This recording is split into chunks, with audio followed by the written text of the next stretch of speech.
So you may have seen it already, but there has been a Classic survey floating about recently, which people have been naming a Classic Plus survey. And today I thought I'd take a look over some of the questions. Now, I'm not too convinced about how real it is personally. I feel as though far too few people are posting about this, and something of this caliber would be pretty huge news. Then again, whether it's real or not, I do think it poses some questions which would be brought up in a Classic Plus scenario, so I think it's worth talking about either way. Also worth mentioning before we get going is I'm probably going to be drawing some parallels to old school RuneScape, because I've been reading a few opinions and the questions they're asking on these surveys, and the amount of times I've read the word sounds like retail is far too many. If Classic Plus ever happens, it's going to have stuff from retail in it, I can pretty much guarantee you. It might not straight away, but it will. If you look at old school RuneScape, that released in 2013, and it was a snapshot of their servers from 2007. And with their player-driven polling system, they were adding completely new content into the game within the space of a year. And on top of that, they have remodeled a lot of content from RuneScape 3, that's their equivalent of retail, and tailored it into Classic so it fits into the universe story-wise, it looks the part, and it fits mechanically as well. And I'm just saying, over retail's many years of history, they've had a lot of very good updates. If this Classic Plus thing happens, it would be an ongoing server. If it's just Classic era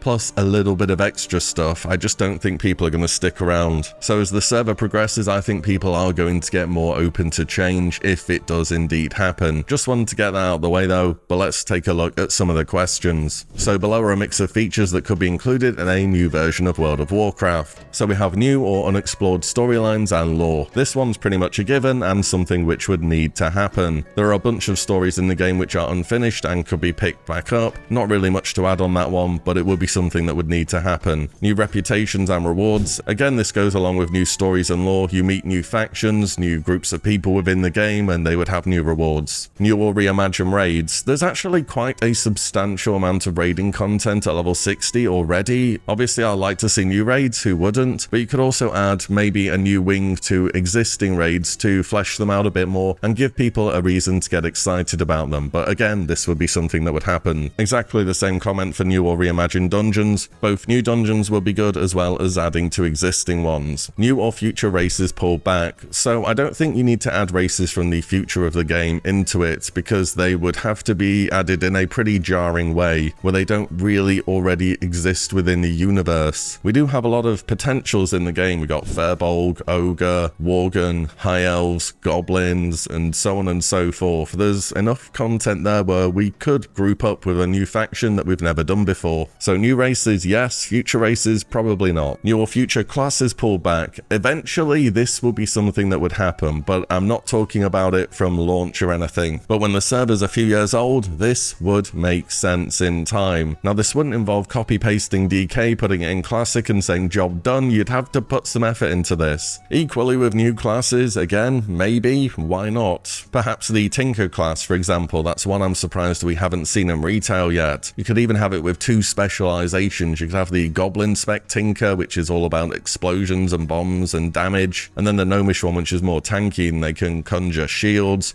throw up target dummies, and reduce damage taken. Minor class changes. Again, this would be something that I'd want to see. Not to the extent of Season of Discovery. They've gone a bit crazy in Season of Discovery, but some people like that, which is fine. But if Paladins had a taunt, Ret Pallies had something to do other than right click, the hybrid DPSs didn't go Ooman, and so on and so forth, that would be good. Returning player re-entry feature. And I'm going to bundle this together with new player experience, the next one. So I think that Classic's initial hook, its first moments of leveling, are kind of important to the whole game, because things don't speed up after you first get through those initial starting zones and levels. It's a slow-paced game and it stays that way, and if you play it at the start and you think this isn't for me, I don't think that's going to change if they speed you through the first 10 or 20 levels or give you a bunch of gear for free. I don't think Blizzard should be afraid to let Classic be what it is in terms of its original format, so I wouldn't touch either of these things. New group events and rewards. So I'm assuming this will be more tailored towards open world activities. I think with this I'd want to see what exactly it's going to be before it goes into the game, to be honest, but in theory it would be good. Ongoing class tuning and polish. Again, yes, you would need to do this. Pretty much every other MMO ever has done this. Classic is a real really weird exception in that it never balances anything, more or less. At the same time, it's a bit of a double-edged topic because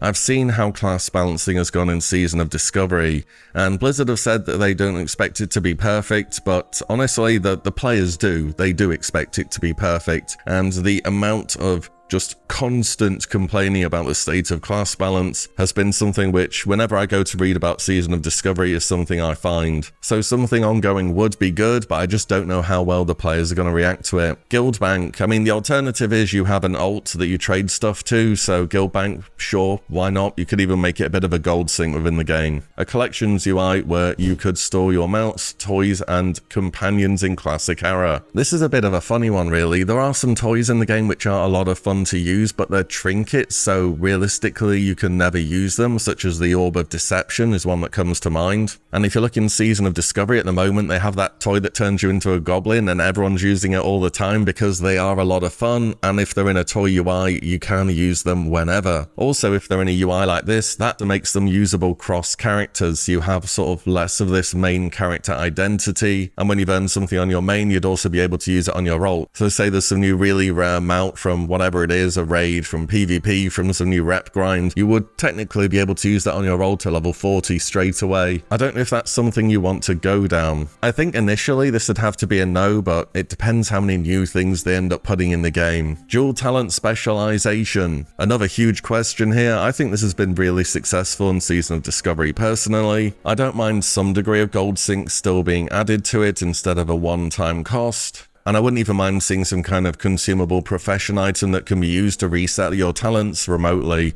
such as an alchemy potion that makes you forget stuff, a engineering helm that zaps you and resets your talent points, just something like that. I think this is particularly true for people that want to PvP as well, and PvP doesn't need more barriers to entry than it already has in Classic. Improved social features, so implementation of the updated social systems, global chats, guild, pre-made group finder, and so on. So yes to some, no to others. I think with the guild changes, it's kind of fine as it is at the moment. It's not terribly useful either way. Global chats, I'm not really sure what they mean. I think it works fine. You just tick the ones that you want and you don't tick the ones you don't want, and that's it. Job done. Pre-made group finder, however, yes, actually, I do want that. And I'm not talking about the one that teleports you to a dungeon and automatically groups you with people, but the fact that people are still just using a chat channel where you have to spam looking for group, and that's all the game has at its base format. Just a chat channel that you spam in. It's really bad. The LFG bulletin board add-on literally has millions of downloads because of how comically unusable the basic UI is. Put the pre-made group finder in the game, give people a bit of an easier time putting a group together. Next up, so below is a list of potential quality of life features that could be included in a new version of Classic. Revamping or adding flight paths, boats or zeppelins to Azeroth to make travel around the world more efficient. We've all seen the pictures, right, of some guy that's missing one flight path and the flight literally wants to take them through a zigzag of the entire map to where they want to go.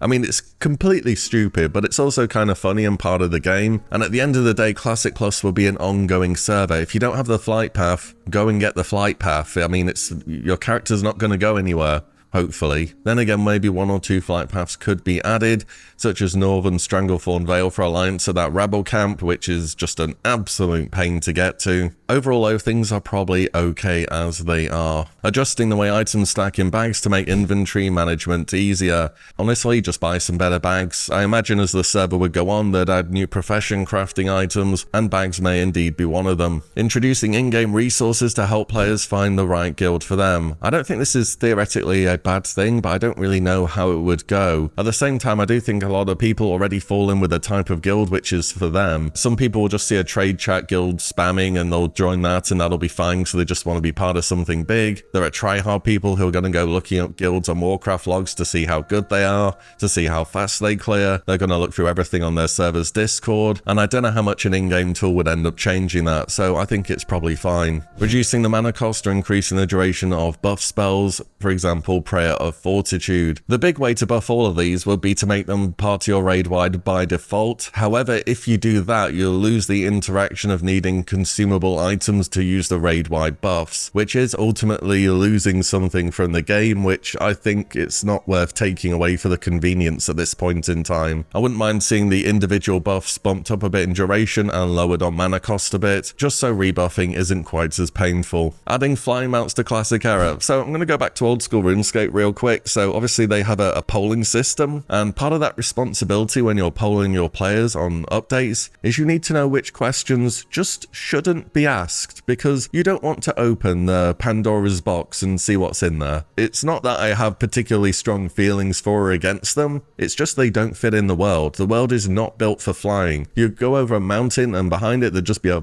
flat bunch of nothing there. Yeah, this just fundamentally doesn't work and isn't a question that should have ever been asked, if it is indeed real, which, you know, is questionable. Adding summoning stones to dungeon or raid entrances. Actually, yes, I would be in favor of this. So before the inevitable makes the world smaller retail comments come in, this has just happened too many times to me. I have this philosophy when it comes to wanting to do a dungeon, is that when I'm looking for people for the dungeon, or I'm looking for a group for the dungeon, I go to the dungeon. That way, when I found people, I'm at the dungeon. Not that many people do this, unfortunately. A lot of people look for a group for a dungeon while they'll look for Shadowfang Keep while they're in Ashenvale, and they're as humanly far away as they can possibly be, and they don't have any of the flight paths, and you fill their group, and they're legitimately about 30 minutes away on foot. And it's like, well, great, I'm glad I made the effort to come here in advance. I'll just go AFK for 30 minutes so you can get here. And no, I don't particularly want to start a conversation with somebody who just did that to me either. Now, usually this is fine because I play a Warlock, but when I don't play a Warlock, it's actually just painful watching people join the group and be in just a completely different continent, and I've had this experience enough times now, so yes to summoning stones. And it doesn't just have to be summoning stones work now, end of story. You could have, for example, a Warlock that needs to insert shards into a summoning stone to activate it, and then it'll work for a period of time, or something similar with another class. Either way though, that's an update I would want to see. Adding chronoboons to safely store well buff effects. Yes, no brainer. There's no downside to this, that should be in the game. Increasing the size of the quest log. I think understanding your quests and your limitations and what you have accepted and not accepted is kind of the fun part of vanilla questing. I probably like questing a lot more than the average person, I realize this, but if you have a quest log of say 50 different things, you're gonna lose track of what's going on, I can guarantee you. And finally, making mail delivery instant between players. Yes please, and while you're at it, also make nameplates 42 yards, thank you. Anyways, those are all the questions that we had today. I just wanted to share some thoughts on them. Whether the whole survey is real or not, I think it's just an interesting discussion to have, and who knows, maybe something more comes out of this relatively soon. Let me know your thoughts on everything, what you'd be for, what you'd be against, and as always, thank you all so much for watching and listening in, and I'll see you all in the next one very soon.